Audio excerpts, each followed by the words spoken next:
Prezados irmãos e irmãs, queridos irmãos também que nos acompanham através das redes sociais, rezando conosco a liturgia deste primeiro domingo da Quaresma que nós iniciamos semana passada, quarta-feira de cinza, dando abertura oficial à campanha da fraternidade desse ano 2026,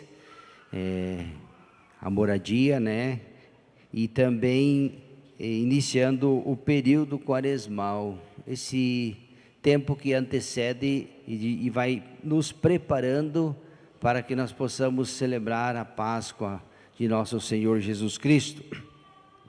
E o tempo da Quaresma, ele é tido na igreja como o tempo oportuno, favorável, né? O tempo onde nós somos convidados a intensificar ainda mais as nossas práticas religiosas. Por isso, prescreve como elemento fundamental para uma conversão de vida, para que nós possamos, de fato, voltar mais o nosso coração para Deus, fazer aquilo que Jesus orienta e diz, né? Em vez de rasgar as vestes, rasgar o nosso coração, ou seja uma mudança de atitude, uma nova maneira de encarar e viver a vida, um novo modo de se relacionar com Deus, conosco mesmo e com os nossos irmãos e irmãs, tendo Cristo como centro, como base, como princípio orientador da nossa vida. Então, a Quaresma, ela nos oferece o jejum, a esmola, a penitência, a caridade, essas boas obras que nós já as exercemos, mas que somos convidados a intensificar ainda mais. Tudo isso para ajudar o nosso coração, conformar o nosso coração à vontade de Deus, para que nós não sejamos também seduzidos pelo inimigo, pelo pecado. E o primeiro domingo da Quaresma é marcado por esse episódio que nós ouvimos no Evangelho. Veja só o que acontece, tanto um paralelo entre a primeira leitura e o Evangelho. Na primeira leitura nós vemos que Adão e Eva foram colocados no paraíso, portanto tudo aquilo que eles precisavam para viver bem, com dignidade, eles tinham. Mas tinha uma condição, né? Eles poderiam, diz o autor sagrado, comer de todos os frutos, menos um, né? Então aqui tem a obediência, mas a serpente, né, simbolizando o inimigo, o diabo, né, diz que era o mais astuto de todos os animais, enganou, seduziu com mentiras, transformando aquela proibição que o autor sagrado descreve como se fosse algo que poderia ser quebrado, né? Que não haveria nenhum problema. E nós vemos o diálogo que é estabelecido entre Eva, simbolizando toda a humanidade aqui, e o tentador, né? Simbolizado na serpente, né? Que é o inimigo, aonde ele enganando, mentindo, porque é o pai da mentira, quando pergunta se era verdade que Deus havia proibido comer de todos os frutos, né? E Eva disse, não, nós podemos comer de todos, menos aquele que está no centro, né? Mentindo diz, não vai acontecer, vocês podem comer. Na verdade, Deus sabe que se vocês comerem daquele fruto, vocês se tornarão deuses. Vocês também serão deuses, conhecedores do bem e do mal, de todos os desígnios da vida, vocês saberão tudo. Na verdade, vocês terão o conhecimento de todas as coisas. Então, uma tentação, né?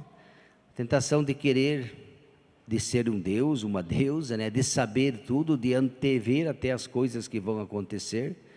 E com essa conversa, né, diz o autor, né, que ela viu que era agradável, né, e necessário para obter o conhecimento, acabou caindo no embrulho do inimigo, desobedecendo a ordem do Criador e obedecendo a mentira do tentador.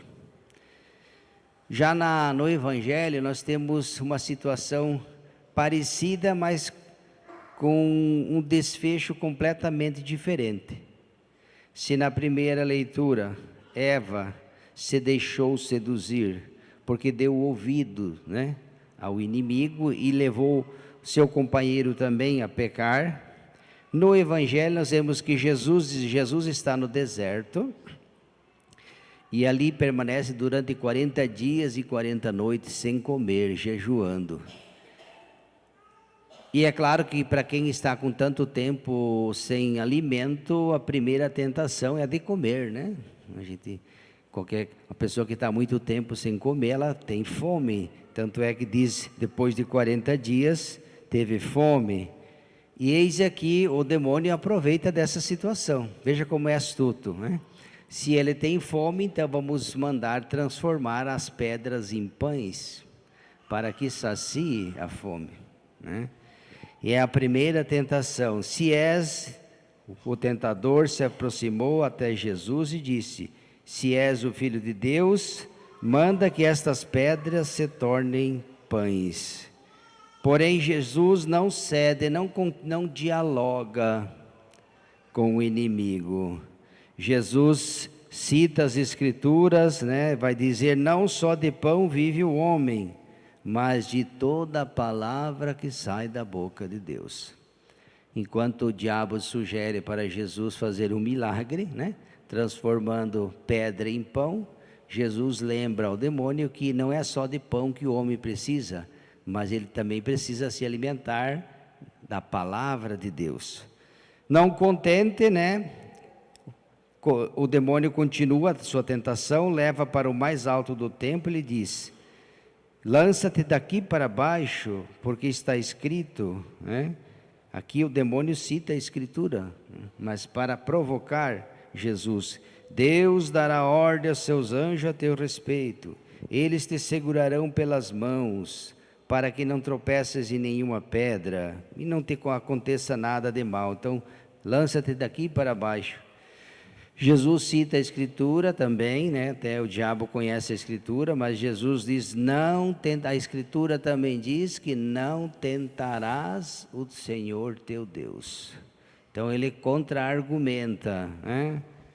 Mas não contente, novamente leva Jesus ao alto do templo, mostra toda a riqueza, a glória, tudo aquilo que uma pessoa deseja, sonha: prestígio, honra, glória, poder, e propõe a Jesus: tudo isso é meu e te darei, também mentindo, porque na verdade é o dono de tudo, tudo que existe é porque Deus quis, não foi o diabo que criou o que existe, não.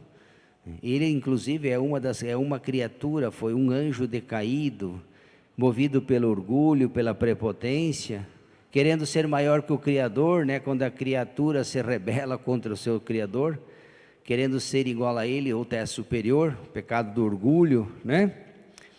E Jesus diz, a Escritura também diz que não tentarás o Senhor teu Deus, ou somente a Ele adorarás e prestarás culto. Então o diabo acabou deixando Jesus, saiu e os anjos se aproximaram e serviram. O que isso tem a nos dizer? O que nós podemos aprender? Aquilo que nós devemos levar para a nossa vida é que nós também, meus irmãos e irmãs, a tentação ela faz parte, ela está presente todos os dias. O Papa Leão, ao iniciar a quaresma, ele sempre dirige uma mensagem, né, para os católicos, os sacerdotes, e ele, na sua fala, ele disse que o jejum deve também passar pela língua. Às vezes quantas vezes nós ferimos nossos irmãos e irmãs com falsos julgamentos, né? Diz que da nossa boca não saia palavras que denigrem, que possam denegrir, diminuir, desprezar a imagem do irmão e da irmã. Então ele sugeriu também, né, que o jejum, que não seja apenas um jejum de abster-se, não vou comer isso, não vou comer aquilo. Como se o jejum que agradasse a Deus fosse o fato de se privar de alguma coisa. É claro que isso é importante, mas de nada adianta eu me privar de comer ou beber determinada coisa, se o meu coração continua sendo maldoso. Por isso que Jesus disse aos mestres da lei e fariseus, porque eles faziam longos jejuns, faziam penitências, vestiam roupas esfarrapadas para que os outros vejam mais, e eles por dentro eles não mudavam. Foi quando Jesus, em vez de vocês rasgar as vestes, por que vocês não rasgam o coração? Então Jesus desafiava, diz, não é a aparência que importa, mas são as atitudes. De que adianta as longas orações que vocês fazem, vocês vão ao templo todos os dias, mas o coração de vocês é maldoso, vocês continuam fazendo a maldade para as pessoas, causando divisão, jogando um contra o outro. Não é este o jejum que agrada a Deus. Então Jesus, quando fala que é preciso rasgar as vestes, rasgar o coração e não as vestes, Jesus está nos convidando a fazer uma conversão que começa dentro de cada um de nós. Por isso, meus irmãos e irmãs, o tempo da quaresma também, ele sugere exatamente isso. Nós mortifiquemos as nossas paixões, e o jejum, a abstinência, a caridade, as práticas da quaresma poderão nos ajudar, mas tudo isso tendo como foco, como mira, como objetivo, a transformação do coração de cada um de nós. Coração esse que foi ferido, foi visitado pelo pecado e que é também inclinado para o mal.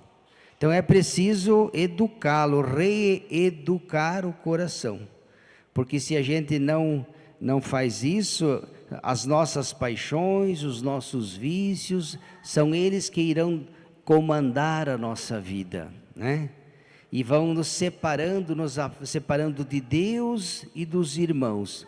Por isso essa chamada de converter o coração, voltar o coração para Deus, né? Tempo da quaresma, o tempo oportuno, onde cada um de nós, e a oração, o jejum, a penitência, o sacrifício da Santa Missa, tudo aquilo, os propósitos que cada um de vocês fizeram, né? Sempre no início da quaresma a gente se propõe a fazer alguma coisa de boa, né? E um instante de silêncio, apresenta a Deus aquele propósito. Nessa quaresma eu quero fazer isso, vou me abster daquilo, né? Isso é bom, né? Mas tudo isso para quê? Não apenas para cumprir um preceito, uma lei, mas para que o nosso coração se converta, para que de fato nós possamos nos configurar cada vez mais a pessoa de nosso Senhor Jesus Cristo. E vemos também que Jesus vence a tentação, né? Então quando você e o eu, quando a tentação bate no nosso coração, veja quanta coisa ruim acontece quando a gente alimenta pensamentos negativos, quando a gente se deixa levar pelo ódio, pela inveja, pelo ciúme, pela fofoca. É uma sementinha do mal que foi colocada, e se a gente alimenta, ela vai se enraizando, ela vai se fortalecendo, ela vai crescendo, e depois ela vai semeando veneno e destruição na nossa vida, na família, no matrimônio, né? E aí as consequências elas vêm e não trazem coisas boas. É disso que Jesus fala quando diz da tentação. O inimigo ele vai sempre nos provocar, né? Tentar nos jogar um contra os outros, através do orgulho, através da autossuficiência. Então nós precisamos sempre invocar Deus. Veja que enquanto o demônio tenta, Jesus cita, ele apela para Deus. Está escrito, a Escritura diz, né? Meu Pai. Então você também, quando a tentação bater no teu coração, em vez de você consentir, alimentar, fortalecer aquela tentação, faça o sinal da cruz, dobre o joelho, reze, peça, Senhor, me ilumine, afasta de mim esse pensamento ruim, não dê fantasia, não dê corda, não alimente aquilo que não é bom, corte na raiz. Se Eva tivesse feito no princípio, né, não tivesse dado ouvido à voz do tentador, não tivesse mantido com ele um diálogo longo, ela não teria pecado e desobedecido a Deus. Façamos como Jesus, ao ser tentado, ele invoca o nome de Deus. Não tentarás o Senhor teu Deus, mas só Ele. Então, não dar espaço para que o inimigo trabalhe em nós, colocando maus pensamentos, principalmente jogando uns contra os outros, porque ele é muito habilidoso e é isso que ele mais gosta de fazer, né? Jogar um contra o outro, criar intriga, é o pai da mentira, da divisão, e que joga um contra o outro. Não, peçamos ao Senhor que nós saibamos ser umas pessoas do bem, e sempre pedir a Deus que Ele nos ilumine com seu divino Espírito Santo, nos dê o discernimento, a luz necessária para nós deixarmos de lado as obras das trevas e abraçarmos as obras da luz. Louvado seja nosso Senhor